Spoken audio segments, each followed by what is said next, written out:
So okay, कैसा लगेगा अगर मैं बोलूँ कि ये विजुअल्स कोई 10-20 साल पुराने स्कूल्स की नहीं, अभी की हैं। एंड आई नो आप में से मैक्सिमम लोग शॉक में होंगे एंड सोच रहे होंगे कि ये क्या बोल रहा है, आजकल के क्लासरूम तो कितने मॉडर्न एंड इनोवेटिव हैं। And yes, modern and innovative दिखने से कुछ नहीं होता, क्योंकि एक बुक को जैसे आप उसके कवर से जज नहीं कर सकते, ऐसे ही क्लासरूम्स में जरूर स्मार्ट बोर्ड हो सकते हैं, लेकिन बुक के अंदर का कंटेंट तो आज भी वही 20 साल पुराना ही है। स्कूल्स के टाइम में हमें लगता है कि पढ़ाई करो लाइफ सेट है, लेकिन अब पता चलता है कि ये कितना बड़ा स्कैम है।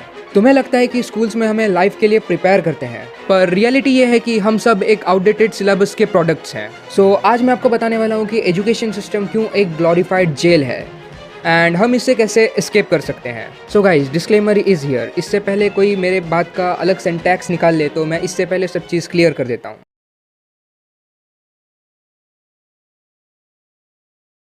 एंड यस, हमारे स्कूल का सिस्टम इतना आउटडेटेड है कि अगर आइंस्टाइन भी जिंदा होता तो वो भी बोलता भाई अब तो अपने लेवल अपग्रेड कर लो। अबे साले, हम 2025 में हैं, लेकिन आज भी उन्हीं 20 साल पुराने बुक से पढ़ाई कर रहे हैं। फिजिक्स एंड केमिस्ट्री तो समझ आता है, बट कंप्यूटर साइंस का क्या?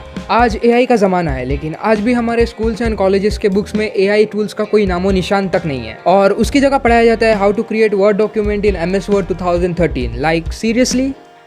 बात तो सही है। करंटली विंडोज 11 चल रहा है एंड 12 भी बहुत जल्द आने वाला है, पर हमारे स्कूल में कंप्यूटर साइंस मतलब Windows 7। And I don't know हमारे एजुकेशन सिस्टम को विंडोज 7 के साथ इतना लगाव क्यों है। आई शुड अप्रिशिएट दैट अभी मैक्सिमम प्राइवेट स्कूल्स जो हैं वो अपने कंप्यूटर साइंस के सिलेबस को एज पर विंडोज 10 को अपडेट कर चुके हैं, but still it's not up to dated. But I would rather say computer science is a curse in India. अब मैं ऐसा क्यों बोल रहा हूँ तो ये सुनो। कंप्यूटर साइंस के बेनिफिट्स तो बहुत हैं, but the main thing is practical skills. आप पाइथन के प्रोग्राम को जितना रट्टा मार लो या फिर कॉपी में लिखकर प्रैक्टिस कर लो, लेकिन अगर आपके पास प्रैक्टिकल स्किल्स नहीं है तो ये सब बिल्कुल वेस्ट है। And here comes the main problem. Maximum schools में कंप्यूटर के नाम पे वही 90s के जमाने के कंप्यूटर जिसमें नोटपैड में भी प्रोग्रामिंग करना बहुत मुश्किल होता है। एंड लैग इतना करता है कि बस मन करता है उसको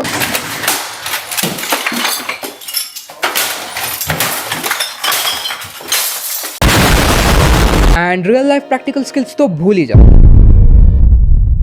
स्कूल में हमें ये तो सिखाया जाता है कि mitochondria is the power house of the cell, जिसका मैक्सिमम लोगों की लाइफ में जीरो यूज होता है, पर tax filing, resume building and mental health manage करना वो किसी को नहीं सिखाया जाता। एंड इस चीज का हर किसी के लाइफ में 100% यूज होता ही होता है। And guess what's the joke in this section? The joke is ये सब हमारे एजुकेशन सिस्टम के लिए एक्स्ट्रा करिकुलर एक्टिविटीज है। क्या बोला तूने?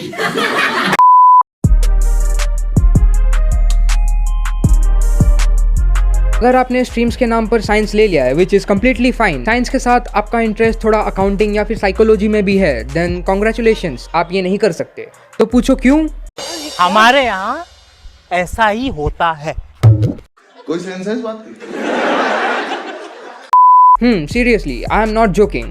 जैसे ऑस्ट्रेलिया का सिस्टम देखो, वहाँ स्टूडेंट्स मिक्स एंड मैच कर सकते हैं। वहाँ तुम साइंस स्ट्रीम परस्यू करने के साथ साथ अपना इंटरेस्ट म्यूजिक या फिर साइकोलॉजी भी सीख सकते हो। वहाँ सब कुछ स्टूडेंट्स के इंटरेस्ट के हिसाब से होता है, बट यहाँ एक बार साइंस ले लिया तो फिजिक्स, केमिस्ट्री, मैथ्स के अलावा कुछ सोचना भी गुनाह है। मतलब हमें स्ट्रीम्स के नाम पर हैंडकफ्स पहना दिए जाते हैं।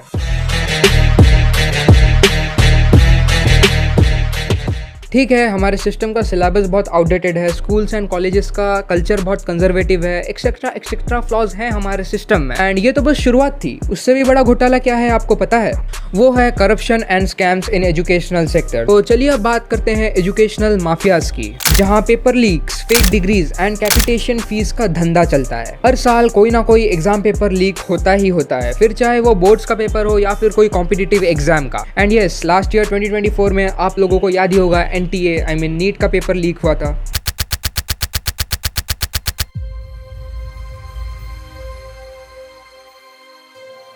स्कूल्स का मेन मोटो क्या है? रट्टा मारो, एग्जाम्स दो, भूल जाओ। Problem solving, critical thinking, emotional intelligence, ये सब कौन पढ़ता है? मतलब लाइफ में अगर आपको कुछ इंपॉर्टेंट डिसीजन लेना हो तो पहले उसका एक पेपर में MCQ बना लो, फिर टिक करना कि आपको कौन सा डिसीजन लेना है। अबे साले।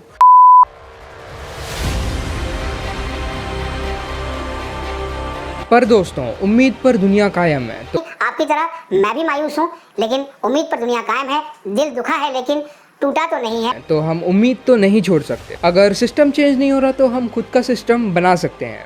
So the first step is online learning. Google के ज़माने में coding, graphic designing, digital marketing online सीख सकते हो। The step number 2 is DIY learning. अगर तुम्हें साइंस पसंद नहीं एंड तुम्हारा इंटरेस्ट हिस्ट्री पर है तो हिस्ट्री पॉडकास्ट सुनो, फाइनेंस ब्लॉग्स पढ़ो एंड अपने इंटरेस्ट के रिलेटेड बुक्स भी पढ़ सकते हो, या फिर मेरे चैनल को सब्सक्राइब भी कर सकते हो। ओह सॉरी, ये तो स्क्रिप्ट में नहीं था, छोड़ो, थोड़ा प्लग तो बनता है।